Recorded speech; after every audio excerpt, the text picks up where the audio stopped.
तो तुम जाओ और उनसे कह दो हम विधि विधानों से फंसने वाले नहीं, विधि विधान हमें कोई फांस नहीं सकता है।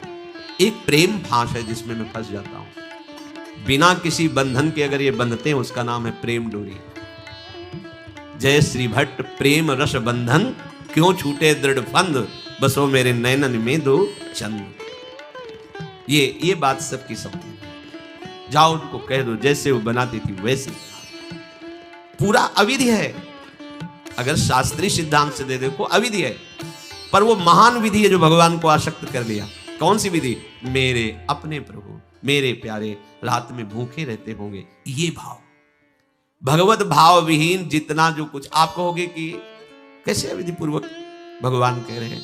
देखो, जब मथुरा के ब्राह्मणों को भगवत पार्षद सखाओं ने निवेदन किया कि भगवान श्री कृष्ण और बलराम आज इधर ही गाय चराने आए हैं और वो भूखे हैं, आप थोड़ा सा कुछ भोजन सामग्री दे दीजिए। वैसे देखा कि ग्वारिया है, बात ही नहीं की, अधिकारी ही नहीं समझा, बात का अधिकारी नहीं समझा। ऐसा नहीं कि इनको पता न चला हो कि भगवान का अवतार है, क्योंकि जब भगवान अवतरित हुए सबको पता था कि भगवान अवतरित हुए हैं। प्रायः सबको पता, सबको। जैसे वायु शीतल चलती तो सबके अंगों में लगती है, इसलिए महान प्रकृति उल्लसित होकर नृत्य कर रही थी आनंद में जब भगवान का प्रादुर्भाव हुआ। और उन्होंने बाद में स्वीकार किया कि मैंने महापुरुषों से सुना था कि भगवान पधारे हैं, और मेरा कितना दुर्भाग्य कि वो स्वयं यज्ञ भोक्ता भगवान आगे जैसे कह रहे, आम ही सर्व यज्ञानाम भोक्ता प्रभुरेव च, समस्त यज्ञों का भोक्ता मैं हूं। स्वयं समस्त यज्ञों की भोक्ता मांग रहे हैं और वो यज्ञ करने वाले ब्राह्मण अनादर कर रहे हैं। हुई ना विधि। और उन्होंने स्वीकार किया है कि मुझे चारों वेदों का ज्ञान है, गायत्री का अनुष्ठान, त्रिकाल संध्या, जितना भी शास्त्रीय सिद्धांत सब पालन करता हूं। पर सबके लिए उन्होंने एक शब्द प्रयोग किया, धिक्कार है मेरे ज्ञान को, धिक्कार है मेरी पवित्रता को, धिक्कार है। स्वयं यज्ञ भोक्ता भगवान मांगे और हमने बात भी नहीं की। पर अहो भाग्य हमारे कि हमारी पत्नियां ऐसी निकली जो हमारी बात बन गई, भगवत साक्षात्कार करने वाली। वहां कौन सी विधान का पालन कर रही? एक ही विधान केवल, अपने श्याम सुंदर मेरे प्रभु की चर्चा सुनकर प्रभु में आसक्ति हुई, आसक्ति ने प्रभु का साक्षात्कार करा दिया। भगवत भावना विहीन बड़े से बड़ा कार्य प्रभु को बिल्कुल पसंद नहीं। दुर्योधन ने दुशासन के महल में ऐसी भोग सामग्रियों का रचना करवाया था कि देवराज इंद्र भी ललचा जाए, और मूल उद्देश्य था कि श्री कृष्ण को रिझा लेंगे, अपने पक्ष में कर लेंगे। प्रभु ने उनसे वार्ता जब संधि की तो उन्होंने कहा कि बिना युद्ध के 5 गांव की बात क्या, सुई के अग्रभाग भी नहीं दे सकता, सुई के अग्रभाग भर भी जमीन नहीं दे सकता। 5 गांव की भगवान ने कहा था ऐसा करो, तुम हस्तिनापुर के चक्रवर्ती सम्राट पर बैठे रहो, 5 गांव दे दो पांडवों को, मेरे भक्त हैं, मेरा आदेश पालन कर। उनका सूजी अग्रे न केशवा, सुई की नोक भर। भगवान चलने लगे तो कहा आओ प्रसाद पा लीजिए, भोग पा लीजिए, आइए महल में। तो उनका पाया वहां जाता है। यदि पवाने वाले में प्रीति हो या पाने वाले को मिलता ना हो, बहुत भूखा हो, मेरे को भूख नहीं है, तेरे में प्रीति नहीं है, चल दिए भगवान उधर गए भी नहीं, और गए का भगवत भाव भावित विदुर जी के घर, वहां मांग करके छिलके पाए। देखो, छिलके पवाना विधि है, अविधि है। अभी सेवा अपराध में सुन रहे थे ना, हाँ, अच्छा से अच्छा पदार्थ प्रभु को पवाना, और वो अच्छा पदार्थ तो फेंक रही है और छिलका पवा रही। अविधि है, पूरी अविधि है, लेकिन यही सही विधि है, क्योंकि वो है ही नहीं भाव में इतनी ऊंचाई पर डूबी। उन्हें कोई, जैसी विदुरानी जी वैसे ही लालजू महाराज पा रहे, उनको भी शुद्ध लगे और कह रहे वाह बहुत सुंदर, बहुत स्वादिष्ट। वो भाव पवा रही तो वो भी भाव का स्वाद ले रहे। अपने उपास्य देव में प्रियता हो जाना ये सारी विधि है। इसलिए अपने वृंदावन उपासी जन जो है, वृंदावन रसोपास्य, यहाँ मंत्रों के आदेश से सेवा पदार्थ समर्पित नहीं किया जाता। अमुक मंत्र पढ़ो फिर वो सेवा नहीं, यहाँ तो राधा राधा राधा। और जब जैसा भाव आया, जब जैसा भाव आया, या ऐसा नहीं कि ये ऐसे ऐसे ऐसे न, जब भाव आया अपने भाव में, भावोत्सवेन भजताम रस काम धेनु, भाव ये थोड़ा भक्ति का फलस्वरूप भाव होता है। जो प्रभु से विलग भाव करके उपासना की जाती है वो अविधि पूर्वक हो जाती है, और जो भगवत भाव करके की जाती है वो सब विधि मानी जाती है, जिसमें हमारे प्रभु को सुख मिले। ऐसी भावना करके जो भी किया जाए उससे भगवत प्राप्ति निश्चित है, क्योंकि श्री भगवान कह रहे हैं अहम ही सर्वयज्ञानां भोक्ता च प्रभुरेव च न तु माम अभिजानन्ति तत्वेनातश्च्यवन्ति ते। क्योंकि सब यज्ञों का भोक्ता मैं हूं, मैं सबका स्वामी हूं, परंतु ये जो मेरे से विमुख है ये ऐसा नहीं जानते, ये मुझे तत्व को नहीं जानते, इसलिए ये अन्य भावना किया करते हैं। जो मेरे को नहीं जानते हैं, मेरे भाव से नहीं है, वो कुछ भी करें उनका पतन ही होता है। बात इसमें यह है कि जब अविनाशी नित्य चिदानंद भाव ही नहीं है तो विनाशी खेल में सत्य भाव से लगोगे तो तुम अविनाशी का विनाश ना होते हुए भी विनाश की सारी लीला सहनी पड़ेगी। जैसे आत्मस्वरूप जो हमारा स्वरूप है उसमें किसी शस्त्र का, मंत्र का, किसी भी दैवी शक्ति का कोई भी बस नहीं है। जो हमारा आत्मस्वरूप है कि मंत्रवेत्ता कोई भस्म कर दे, किसी दिव्यास्त्र का संधान करके हमारी आत्मा को छेद भेद दे, अक्लेद्य है, अशोष्य है, अदाय है, फिर भी हम जलते, जलन का अनुभव करते हैं अंतर और बाहर से भी। क्यों? वहां तो बता रहे हैं कि अदाय है, कोई भी ताप आत्मा को स्पर्श नहीं कर सकता, फिर ये जलन क्यों होती है? लगता तो हमें ही कि मैं अंदर से जल रहा हूं या बाहर से शरीर में अग्नि आदि छू जाए तो ताप लगेगा, क्योंकि हम अपने अविनाशी भाव में नहीं हैं। ध्यान दीजिए, अविनाशी होते हुए भी अविनाशी भाव में ना होने के कारण मुझ अविनाशी तत्व को विनाश की पूरी लीला सहनी पड़ती है, पूरे कष्ट सहने पड़ते हैं। नहीं सहने पड़ते? देखो आप, जन्म मरण मेरा थोड़ी होता है, मेरा स्वरूप नैनम छिन्नन्ति शस्त्राणि नैनम दहति पावकः न चैनम क्लेदयन्त्यापो न शोषयति मारुता। पर हो रहा है, हम जल में डूब के मर सकते हैं, हम वायु के प्रवाह में, हम नाना प्रकार के दुखों के प्रवाह में। क्या हुआ? बोले चूंकि तुम अपने अविनाशी स्वरूप भाव से विलग हो। समझ गए? वही बात यहां श्री भगवान कह रहे हैं कि यदि तुम ये भाव नहीं समझ पा रहे कि सबका भोक्ता मैं ही हूं, सब यज्ञ जितने भी साधन सबका फल प्रभु ही है, मैं सबका स्वामी हूं।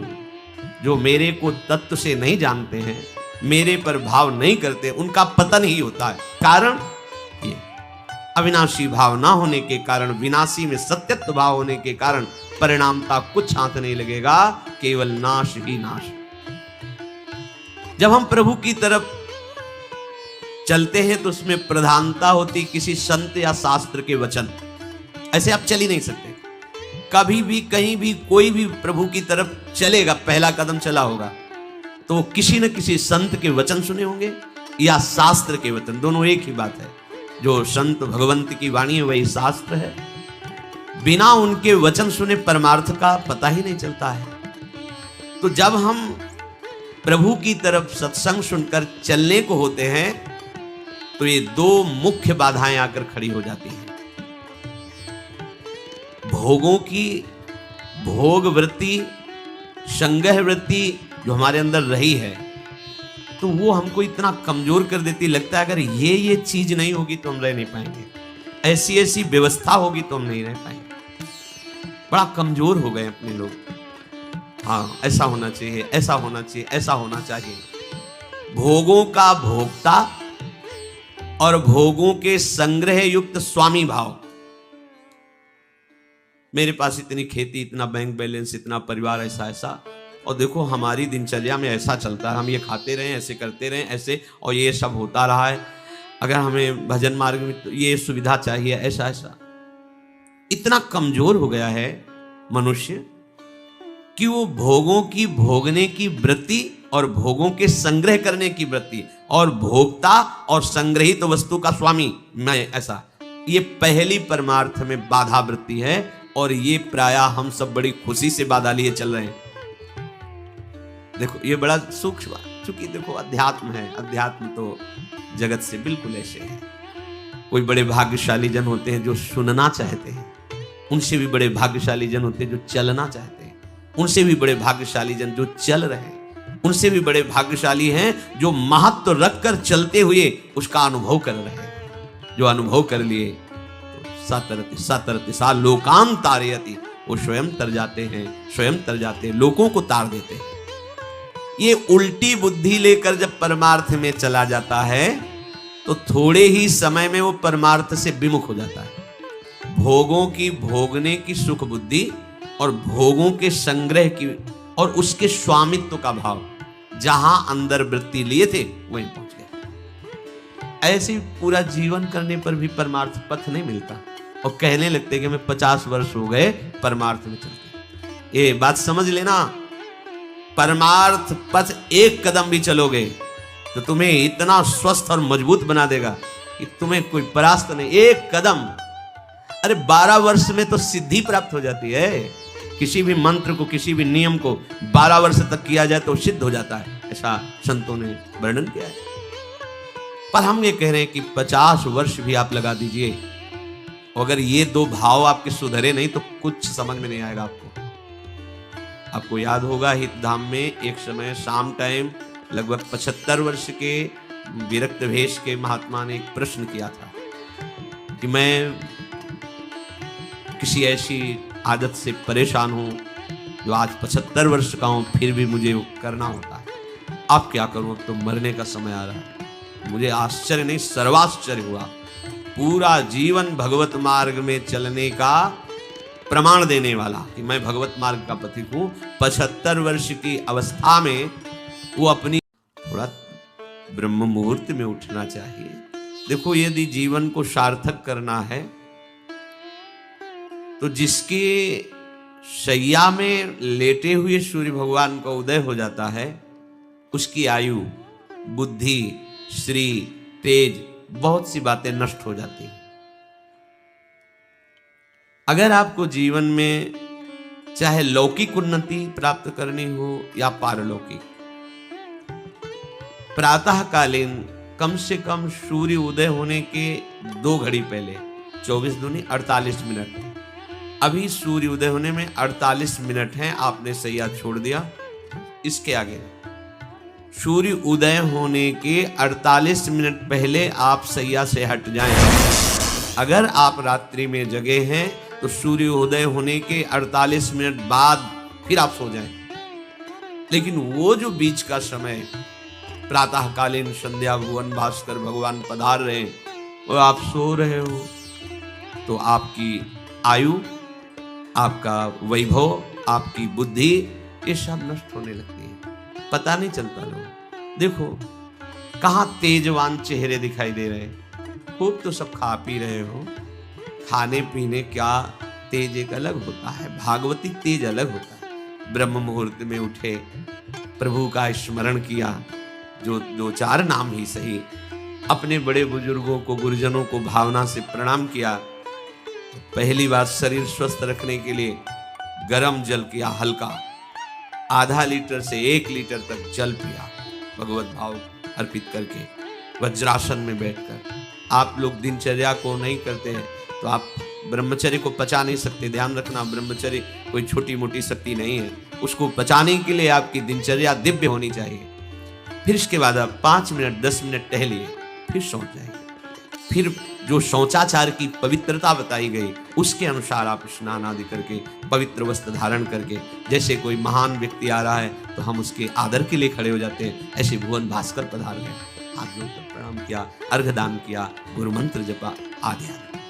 अब बड़े हो आप कि हम तो 2-3 बजे तक जगे हैं, ऐसा अगर आप भजन में जगे हैं तो भी सूर्योदय के समय आप उठ जाइए। आपके गुरु आवे तो क्या आप सोते रहेंगे क्या? जो जगत गुरु हैं भुवन भास्कर, परम ज्ञान स्वरूप हैं, गायत्री छंद रूपी घोड़े हैं इनके रथ के। स्वयं भगवान अरुणदेव सारथी हैं और भगवान पीछे वर्णन के मैं ही सूर्य रूप से जगत को प्रकाशित करता हूं और ताप के द्वारा जल को सोख कर मैं ही वर्षा कराता हूं। भगवान का आदर। जो सूर्योदय तक सोते हैं उनकी बुद्धि में भागवतिक बातें, अध्यात्म बातें आ जाए, मेरी समझ में नहीं आता। अगर आप थोड़ा भी शरीर स्वस्थ रखना चाहते हैं तो जैसे नियम से भजन वैसे व्यायाम आवश्यक है। सबसे प्रार्थना है ये दवाइयों के बल पर जीना बंद करो। शरीर में जितनी आवश्यकता जल की है, अगर उतना नहीं जाएगा तो आपकी एसिड बनेगी, फुंसियां निकलेंगी, कब्ज बनेगा, कई परेशानी। हम साधकों को कहते हैं, कभी कभी जैसे पूछते हैं कितना जल पिया, वो अभी तो पिया नहीं। अच्छा, ये शरीर है, ये एक गाड़ी है, कोई सच्चिदानंद नहीं है। उचित आहार, उचित जल, व्यायाम के लिए कुछ समय नहीं। और 10 दिन बीमार पड़ोगे फिर देखो, आप कहते हैं समय नहीं। हमने अपने बीमार स्थिति की दिनचर्या को बताया, शीत धाम की 2 बजे उठना, जो आपको बोल रहे हैं ऐसे ही दिनचर्या करते और 45 मिनट व्यायाम। इसके बाद तुरंत प्रणाम करके वृंदावन की परिक्रमा, फिर आके श्री जी की मंगला, फिर आके 9 बजे तक गुरुदेव भगवान की सेवा में, फिर वहां से आके श्री जी का श्रृंगार, फिर भिक्षावृत्ति आदि 12-1-2 बजे तक। कोई चाय, कोई पानी, कोई ऐसा कुछ नहीं कि बाल भोग, कुछ नहीं, आई नहीं। जिंदगी में 100 ग्राम दूध नहीं खरीदा कि भाई हमारा दूध बंद, कभी नहीं ऐसा। और कभी ऐसा महसूस नहीं हुआ मैं बहुत कमजोर हूं। ब्रह्मचर्य को बचाने के लिए बहुत शरीर को क्रियाशील होने की आवश्यकता है। या तो प्राणायामों के द्वारा, आसनों के द्वारा। अब ना आसन है, ना प्राणायाम है, ना व्यायाम है, और फिर क्या, कैसे भावना आपकी भगवत भावना बनेगी? तो एक प्रमाद स्थिति, एक छिन्न भिन्न खिन्न स्वभाव नहीं, बात नहीं। अध्यात्म का साधक जो होता है नवीन खिला हुआ कमल जैसा, मुख प्रसन्न तन तेज विराजा, रामचंद्र कर का। कोई असाध्य रोग, कोई बहुत पीड़ा, वो बात अलग है। तो ऐसा वो जैसे कमल खिला होता है ऐसे खिला रहता है। क्यों? हर समय चिंतन सही, आचरण सही, सब कुछ सही। जो भगवत भावना विहीन जीवन है वो मुर्दा जीवन है। जिन हरि भगति हृदय नहीं आनी, जीवित सब समान देखा। वो जान नहीं रहे, मुर्दे जैसा जीवन है। क्या जीवन का भाग? वही गंदे भोगों को भोगना, उसी का चिंतन करना, और भोग भोगने वाले शरीर को स्वस्थ रखने के लिए विषय सामग्री इकट्ठी करना, इसके बाद मर जाना। बोलो इसके अलावा क्या है? ये बनाया, वो बनाया, वो बनाया, जरा सा हिला, पूरा का प्रांत नष्ट हो गया। क्या है इसमें? शाश्वत क्या है? हमें तसल्ली होती है, हमने एक मकान बना लिया, तसल्ली होती, 4 लड़के हो गए और काल का तमाचा लगा, पूरा का पूरा सब। क्या तसल्ली? हृदय को तसल्ली तब दो जब नाम से राधा। दिनचर्या ही नहीं बन पा रही है आज के नए समाज की, दिनचर्या ही नहीं बन पा रही, भगवत भावना ही नहीं है। देखो, अगर परिवार में रह करके आप भगवत भावना नहीं करते तो सब परिवार में रहकर आसक्त हैं और सब दुर्गति को प्राप्त होते हैं। जब तक भगवत भावना नहीं है तब तक सब अविधि पूर्वक है। मान लीजिए, सब अविधि, विधि भगवत भावना है। कुछ भी, किसी से भी, कोई भी, बस भगवत भाव, वही आनंद का अनुभव हो जाएगा। अतः उनके द्वारा किया गया देवताओं का पूजन मूल में मैं ही हूं, मेरा ही है, पर वो अविधि पूर्वक है। अविधि पूर्वक का तात्पर्य है कि वो ये नहीं जानते कि इस रूप में सर्व सामर्थ्यशाली भगवान ही विराजमान है। कभी कभी मंत्रों का ज्ञान नहीं होता, पूजन की सामग्री शुद्ध नहीं होती, भाव शुद्ध नहीं होता, इसलिए उनका पूजा सेवा आगे चल करके फल प्रदान नहीं कर पाता। प्रभु कह रहे हैं, मेरे में रिझाने के लिए किसी पूजा सामग्री की या किसी धन संपत्ति की आवश्यकता नहीं। पिता को बस इतना ही चाहिए कि वो अपनापन करके दौड़ के उनकी गोद में बैठ जाए, बस अपनापन प्रभु को चाहिए। माया के भूल भुलैया से वापस लौटिए और एक बात केवल बैठ जाए अगर हृदय में कि मेरे प्रभु, अब मैं थक गया हूं, यहां कोई मुझे सहारा देने वाला नहीं, अपना नहीं, नाथ मुझे अपना बना लो। ये बहुत बड़ी बात है हृदय की। किसी के बहुत भाग्यशाली होगा उसके हृदय में बात आए, प्रभु उसकी रुचि का विषय बन जाते हैं। प्रभु जहां वो ऐसा भावना करता है और उसकी रुचि हो जाती है प्रभु में। जैसे हमारी विषयों में रुचि, ऐसे प्रभु में रुचि हो जाती है। अब वो जो भी करता है सब पूजा हो जाती है। ये राह से जल्दी सबको समझ में नहीं आता। ध्यान दीजिए, भगवत भावना विहीन आप जो भी कर रहे हैं वो सब अविधि पूर्वक है, भगवान कह रहे हैं। अगर भगवत भावना युक्त है तो जो भी कर रहे हैं सब विधि पूर्वक। कर्माबाई जी ने, एक विधि विधान जानने वाले संत ने जब कहा कि आप तो बिना स्नान में बड़ा अपराध, ऐसे तू कैसे बना, तो अब वो प्रातः अपनी स्नान आदि दिनचर्या करने लगी तो विलंब हुआ। फिर खिचड़ी अमनिया की ठाकुर जी को, ठाकुर जी आए गोद में बैठ के, एक कवल ही पाए कि उधर पर्दा, भाग के ठाकुर जी गए। खिचड़ी लगी थी, पार्षदों ने कहा जय जय तो अभी भोग ही नहीं पधराया। फिर और बोले कर्मा भाई है ना, वो मुझे भोग लगाती है। और पता नहीं वो उस महात्मा ने क्या समझा दिया विधि विधान, जो भोरी भारी हमारी भक्ता वो अब नहाने धोने में समय लगाने लगी, इसलिए आज विलंब।